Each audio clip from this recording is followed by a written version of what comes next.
Hey, this is Chad. I'm here with Lotus Comics Press as normal. This is John Russell, game demonstrator, no less. Very cool job, guys, right?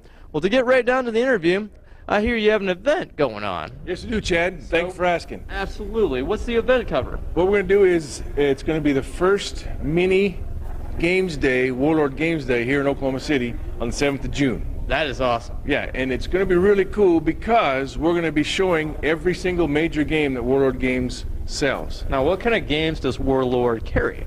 Well, we have a Hail Caesar game that talks about ancients, you know, Romans and Gauls. Sure. They have a black powder that covers everything from the Napoleonics to Rorik's Drift and the Colonials and Zulus, right up to the Civil War. After that, we have a game called Pike and Shot, which is all about the English Civil War and 30 Years' War. Big guys, big guns, stuff like that. Yeah. Then we move on up to Bolt Action, which is World War II. That's our big seller right now, is Bolt Action. And we also just started selling Judge Dredd. We do Judge Dredd stuff. That's awesome. And we also and pretty soon in the fall, we're going to have a game called Gates of Ontario, which is a science fiction game. Right. And every single one of those games will be played on our event on June 7th. You don't have to bring nothing but yourself. Man. We got all the miniatures. $20 gets you in right now if you sign up right now. Later on, it gets to be $25 at the end of May, and then $30 at the door. But where do they go to pay the $25 and the $20? They can go to our website at warlorddemo.yahoo.com, or they can get a hold of me through that. Or pretty soon there's going to be a little site up there. We're going to have a website going on. But right now it's warlorddemoteam.yahoo.com. Absolutely. Send me an email. We can take care of that. Watch for our flyer. I think you guys are going to put one up, so it's going to be cool. Absolutely, we will. Awesome. Now, curious as far as your game credentials and stuff like that. Sure. You know, being a game advisor as you are, what would you say the best game is out there right now? For period pieces, Bolt Action. Okay. And right now we've got the rules are really easy to get into. $35 get you the rule book. Okay. And then the army books are only $25, and that's it. Then you start buying miniatures. You can buy a box of plastic miniatures for $40. Now, as far as being just now getting into gaming and stuff like that, what would you suggest to people as far as if they're just now getting into D&D, they're just now getting into, you know, Warcraft and all of the other games that I don't know about. Machine, stuff like that. Exactly. What would you suggest as far as advice for the first timers? What they should do is they come to conventions like TwisterCon. Okay. Because there's always a demo game. You can learn how to play. It doesn't cost you nothing. You walk up to the table, say, "Can you show me?" And they'll show you. That way, there's no investment but your time and effort and fun. That's absolutely true. I mean, I'm a beginner when it comes to D&D and stuff. I've played the game. I've got my character. I'm always an elf. I've always got magic and always got the dice playing. So that's how I started with Dungeons and Dragons. You bet. But I'm still a beginner by comparison. Sure.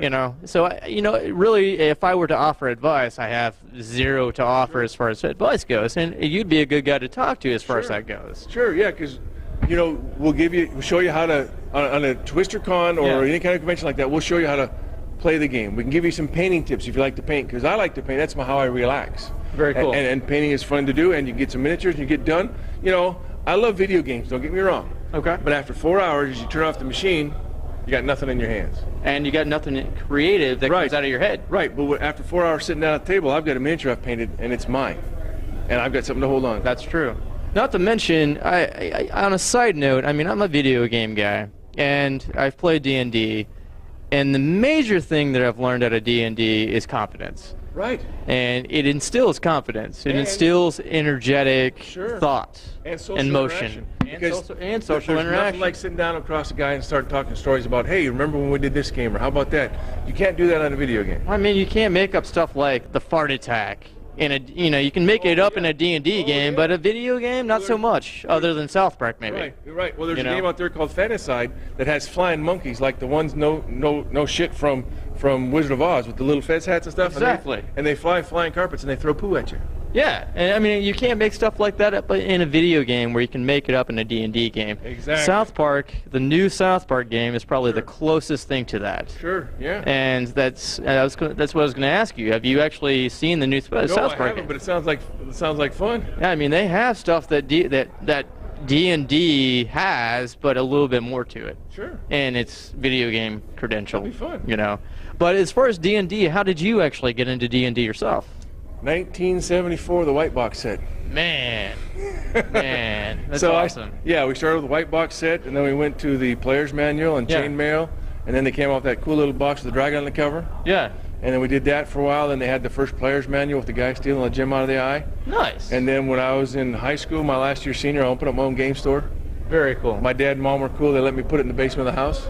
Wow. So I had a store in the basement of my house. We did all kinds of board games, role-playing games, Rune Quest, all that kind of stuff. And then I started knowing.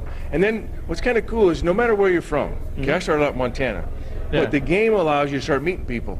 That's how I met, like, the... Sorry, I started laughing because you said you're from Montana. Oh, yeah. It's like, hello, I'm from Montana. I mean... Exactly. Yeah, and now I'm here. I'm demoing games for people. And I know the president of the Warlord Games. Wow. And I met him through doing some stuff for Games Workshop. Very cool. But, so, I mean, I've been to his house, I've talked to him, and you start learning all these guys and meeting all these guys just through playing the game.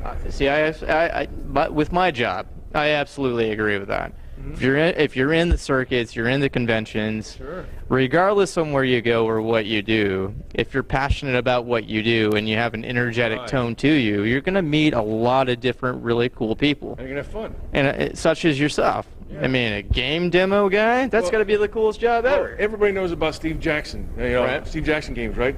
He came out with a game way back in the 80s called Killer.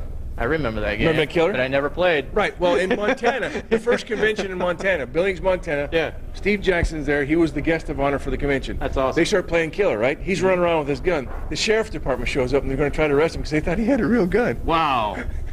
Seriously? Has a heart attack. Wow. So, I mean, you can have some funny stories about people just playing a game. That is true. Yeah. Well, man, it's been it's been a pleasure talking with you. Sure. Check out our flyer on your guys' site. Absolutely. June 7th is going to be a ball. We have a guys. Well, you'll see it. Check us out. Yeah, absolutely. We'll have some more information here on LotusComics.com. Sure.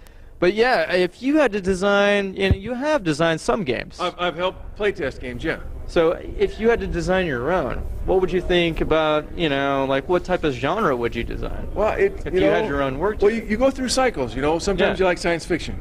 Sometimes you like history. We just finished Bolt Action. My friend and Don and my guys here actually helped playtest that game. Right. So it's kind of fun. My name's in the rule book. Very cool. So check it out at the bottom. Absolutely, man. But will do. I think whatever you're passionate about, if you really want to make a game about when the Martians came and Wars of the World, and they came and they stayed, that could be a fun game. I don't. Everybody says, well, historical is kind of boring. Yeah, it is. But anytime you play a war game, it's fantasy because you're playing something. Absolutely. But I would think something off kilter a little bit, like cyberpunk.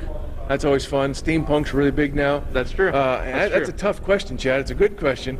Probably a science fiction game. Real good, gritty, kind of like exploration, kind of like everybody loved Firefly, Right. And I know they've made role-playing games and board games, but some kind of gritty like that. A guy trying to make it on his own out there. That'd be a fun game to design. And do you have any role models that actually encourage? I mean, I know you said your father in the very beginning of the interview, but is there any other role models that actually got you into gaming in the first place? Some of my friends in high school. Maybe influences. Gary Gygax. Gary Gygax was cool. Saw him in games, Gen Con a long time ago.